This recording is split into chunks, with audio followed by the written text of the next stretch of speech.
This episode is made possible by Walmart Connect. If you expect your media investment to deliver clear, measurable results, Walmart Connect can help you get there. With powerful analytics and the reach of America's #1 retailer, their closed-loop measurement uses Walmart's proprietary customer purchase data to track the impact of your campaign on sales, not just on Walmart's site and app, but in-store as well. For some campaigns, they can even provide rest-of-market data that tracks the impact on sales at other retailers. Visit walmartconnect.com today and see how they can help make your media spend meaningful. Walmart Connect, more than media, meaningful connections. It might come down to not so much what AI can do and what it's capable of, but do we actually just want people in certain roles versus an AI? Is there something valuable about just having a human do a certain job? And I think it's going to come down to that eventually.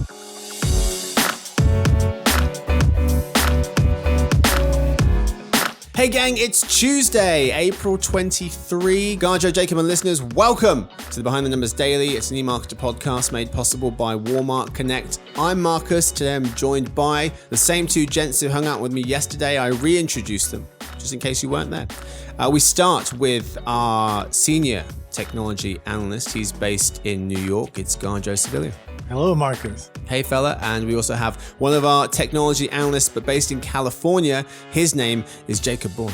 Hey, Marcus. Happy to be here. Hey, fella. So, gents, today we're talking about how GenAI could disrupt jobs this time. Yesterday, it was the economy. In part two, we're talking jobs, but we start with the fact of the day. Which musician has made the most money ever? Yesterday, it was athlete. Today, it's musician. Any guesses? I'll give you a hint. Gadjo, you are close to their birthplace. Actually, maybe you're not. I don't know exactly where you are. But you're closer than Jacob. Hip-hop artist. V, want to bail them out? Is it Jay-Z? Bang! Doesn't need it. Really? Boom. Really? Jay-Z. Wow. $2.5 billion. His wife, Beyonce, is also in the top 10. She's 8th. But she does have him beating Grammys. She got the most ever, 32 to his 24. I'm sure is the point of contention in the household. Rihanna is the musician who's made the second highest most money with 1.4 billion, and Sir Paul McCartney, the Beatles, is third with 1.2. Taylor Swift is 1.1, and Sean Diddy Combs rounds out the top 5 with $1 billion. Anyway, today's real topic: GenAI's economic impact on jobs.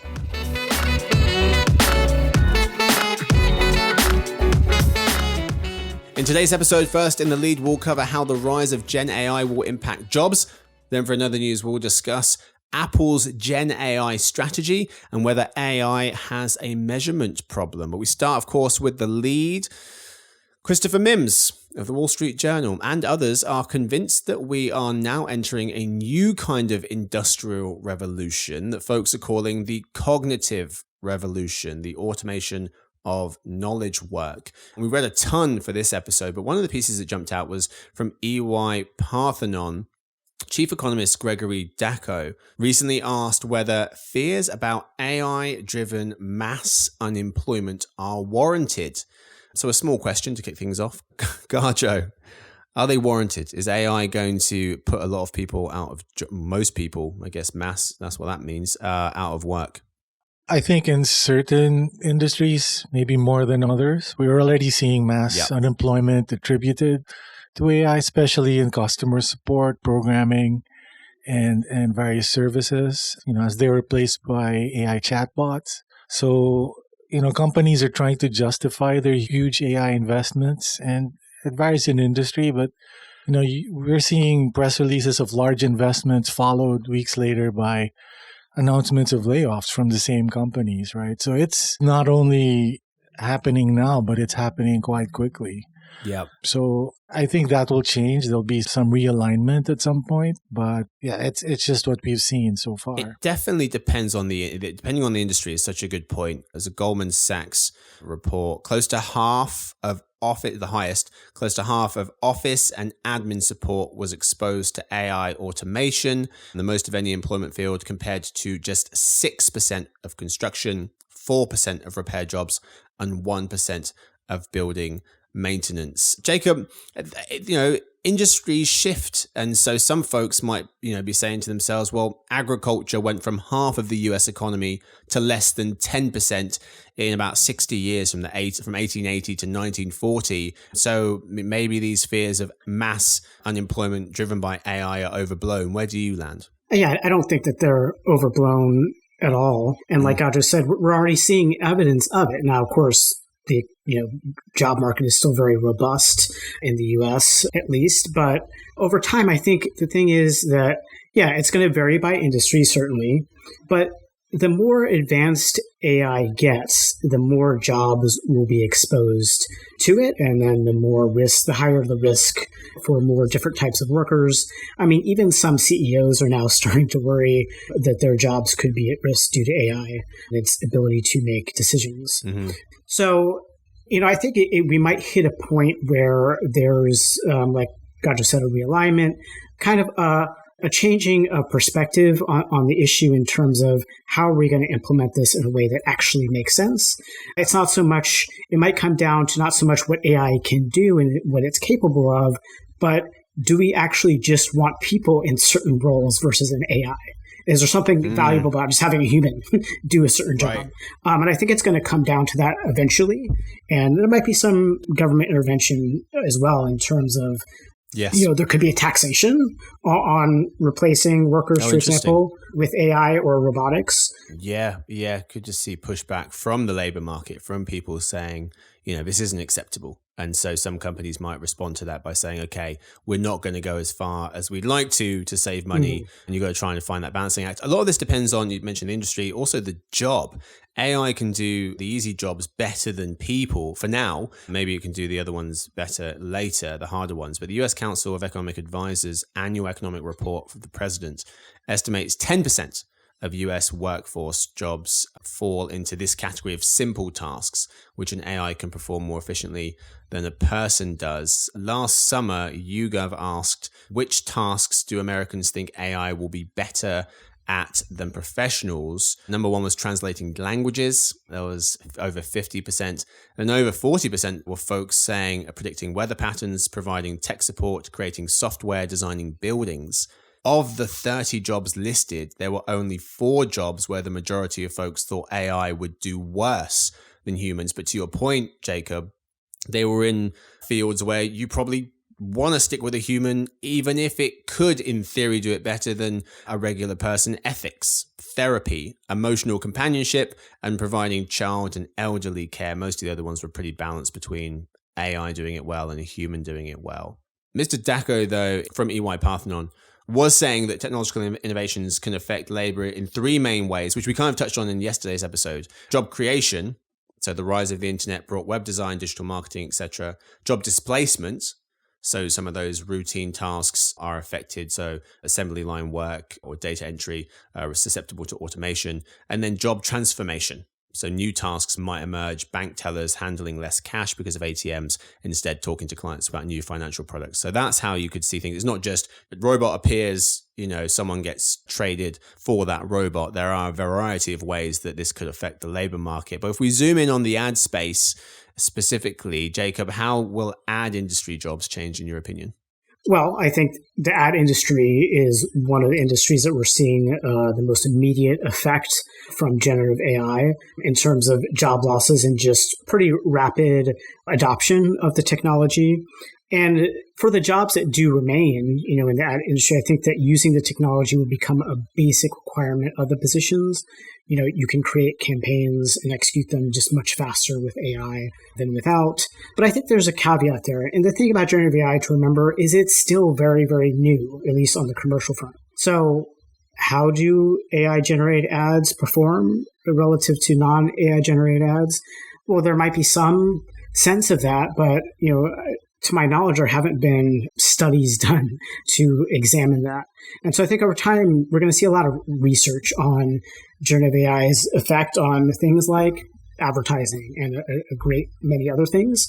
And I think that could steer adoption one way or the other. Yeah. I mean, Gadjo, to Jacob's point about Gen AI being a basic requirement of doing an ad industry job, there was some research from Basis Technologies, which was in an Adweek piece. Cadence for using Gen AI as part of the advertising workflow. You've got a quarter of people say they never use it. You've got a quarter saying once or twice a month. But you've got 11% of people saying every day. And you've got 15% of people saying at least 3 to 4 times a week. So it does seem like it has found its way into the ad industry rather quickly, and folks are using it more so than maybe would have expected, given this technology, Right. Officially or kind of unofficially is like a year and a half old. What do you think of how it's impacted and going to continue to impact the ad industry in particular? I think for creative aspects of the ad industry, it's really very compelling because it could speed up a lot of the processes. And if the campaigns require quick turnaround, if you need to, spit out content for social, for different mediums, it could be applied for that. And, the key demo for AI is content creation. So that includes audio, image, video. We're already seeing technologies like Sora. And now even the influencer economy, which is a huge market, that's starting to be challenged by AI influencers on TikTok, as well as Instagram's chatbots, right? Yeah, you mentioned content creation, that same Basis Technology study saying digital marketing process expected to be impacted by AI. 55% said content creation, way out in front. Second place was analysis with just 14%. But looking at whether Gen AI is already replacing people, nearly 12% of C-suite and VPs said they either already replaced human employees with Gen AI or had plans in progress to do so. That was according to that survey from Basis Technologies. They surveyed over 200 marketing professionals. But I think that Gen has probably more folks leaving or being let go for whatever reason and not being replaced by a person.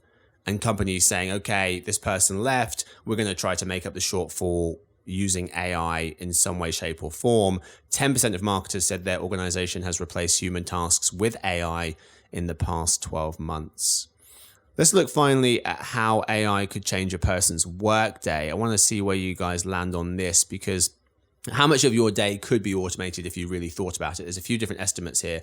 One suggests that by 2030, tasks that represent up to 30% of all hours currently worked in the US could be automated by AI. That's from McKinsey. That's one. The second one is AI has the potential to automate 40% of the average workday. That's from research company Valor. And the third one is another estimate suggesting that current Gen AI and other technologies have the potential to automate work activities that absorb 60 to 70% of employees' time today. That's another one actually from McKinsey. So that is, just same company, different piece of research. Where do you guys land on how much of a day could be automated or today or in a couple of years? I mean, again, it comes back to how advanced AI will get. If we're looking at 2030, well, there's quite a few people in the tech industry and AI researchers who think that we could very well achieve artificial general intelligence by 2030, in which case potentially close to 90, 100% could be automated.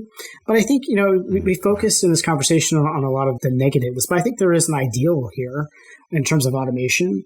And that is that the things that people don't want to do could get automated, like the mundane things, the things that kind of, suck away time from what you really want to do, the creative aspects of your job.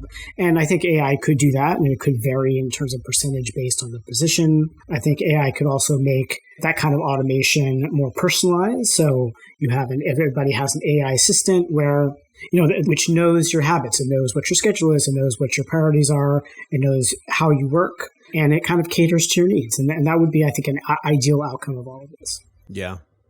So, Gadjo, before you answer, just to set the table a bit more, Valor asked workers what share of their day they spent on 13 different work tasks. And so this is how the pie chart looks. Average amount of time spent on different work tasks. So 11% of their day was spent reading, responding to emails, same share for talking on the phone, same share for entering data.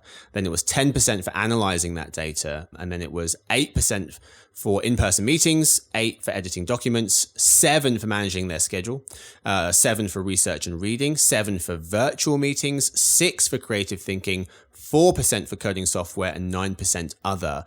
So folks kind of think through those different shares and think about how much of their day could potentially be automated. Maybe it's more than they expect, but to Jacob's point, maybe that's a good thing. What do you think of how AI could change a person's workday? Yeah, I totally agree with Jacob. I mean, the idea that you could have maybe like a virtual version of yourself that's programmed into an AI, scours your emails, it submits a cohesive summary of important and actionable tasks, something that can populate calendars, set up calls, meetings, and eventually help compose emails and documents in your voice in an authentic way. I think that will definitely make workers more efficient. Mm-hmm. I mean, to your guys' point about, a lot of this is being viewed as negative, how it's going to impact things negatively. Looking at things positively, Peter S. Cohan and Associates points out that airline pilots perform a blend of simple and complex tasks, and that even though autopilot systems have been in use for more than a century, airlines still have pilots. One thing we probably will notice a lot more, gents, though, is how much of your next position's job description will mention using AI. So people looking for jobs now, 2/3 of S&P 500 companies have posted job ads mentioning AI, according to research firm Predict Leads. Yeah, more people requiring some kind of literacy with AI to some extent. That's all we got time for the lead. If you want to listen to how GenAI will affect the economy, you can listen to yesterday's episode, part 1. We now, though, move to the fourth quarter of the show. Today, in other news, what is Apple's AI strategy? And does AI have a measurement problem? Story 1. Is Apple right not to push headlong into generative AI? The Economist points out things haven't been going fantastically for Apple as of late. Its market value is down 9% this year. It's lost its top phone maker spot to Samsung as iPhone shipments fell in Q1. Microsoft, thanks to GenAI, has vaulted it becoming the world's most valuable company. The article says folks are hoping that at this year's developer conference in June, Apple will announce whizzy GenAI upgrades, proving it can join the chatbot hype fest. But that is not how the company does things, nor should it be, The Economist says. But Gadjo, what do you make of Apple's AI or GenAI strategy? Yeah, so if you look at Apple, they've been dabbling in AI for over a decade. They use, machine learning with their cameras. Siri was the first, real virtual voice chatbot. I mean, the parts have always been there. It surprised me to find that they bought more AI acquisitions, new companies than their big tech competitors. So they bought all these small boutique type AI companies, and they've also refocused 2,000 workers from, the canceled Apple Car Project Titan project to work on AI. So that's very much, front and center in their mind. The issue with them, though, is, Apple's brand now is about privacy and safety, and that's not really compatible when you think about AI. And, good point. It's potential to hallucinate or just go off the rails. For a company that's priding itself in the amount of control it exerts on its product, the user experience, AI could be considered a bit of a loose cannon. Yeah. One point The Economist was pointing out, it's got a massive head start because of its bank account. The Economist noting that at this stage, the vast sums needed to train AI models favor deep-pocketed incumbents over scrappy startups, which will work to Apple's advantage.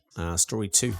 AI has a measurement problem, suggests Kevin Roos of the New York Times, asking which AI system writes the best computer code or generates the most realistic image. He says that right now there's no easy answer because AI companies aren't required to submit their products for testing before release. Mr. Roos questions which AI tools should folks use for a certain task.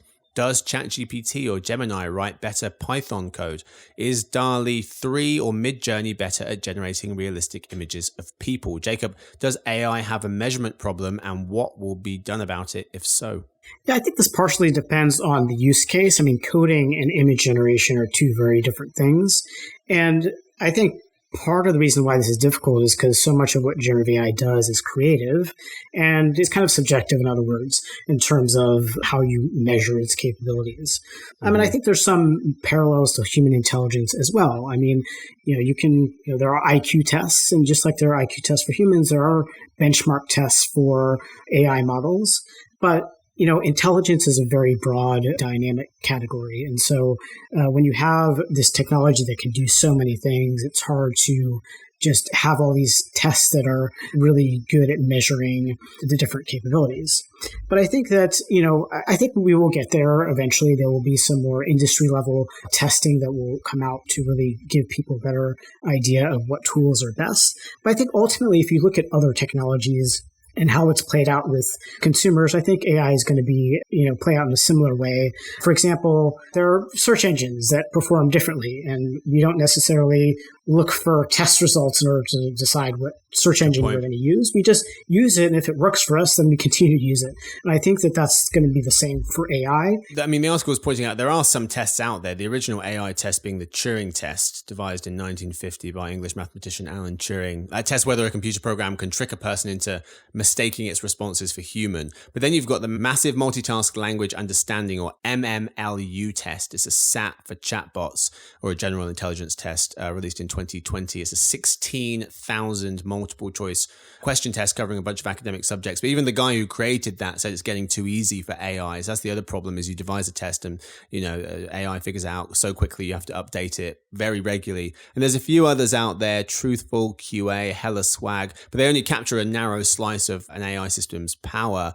Mr. Roos was saying none of them are designed to answer more subjective questions like, is this chatbot fun to talk to? Is it better for automating routine office work or creative brainstorming? And how strict are its safety guardrails? I know in the past we've talked about this, but I've mentioned other benchmarks, like there's the level of vehicle autonomy scale for driverless cars, going from 0, no driving automation, to 5, full driving automation. So I wonder if we see something like that emerge. But for AI, we'll see. That's all we've got time for this episode. Thank you so much to my guests for hanging out with me yesterday and today and breaking down a very complex topic. Thank you to Jacob. Thank you, Marcus. My pleasure to be here. Thank you to Gadjo. As always, a pleasure. Thank you very much. Yes, indeed. Thank you to Victoria, who edits the show, Stuart, who runs the team, and Sophie, who does our social media. Thanks to everyone for listening in to the Behind the Numbers Daily, an eMarketer podcast made possible by Walmart Connect. You can tune in tomorrow to the Reimagining Retail show for the April edition of the top 8 most interesting retailers of the month list.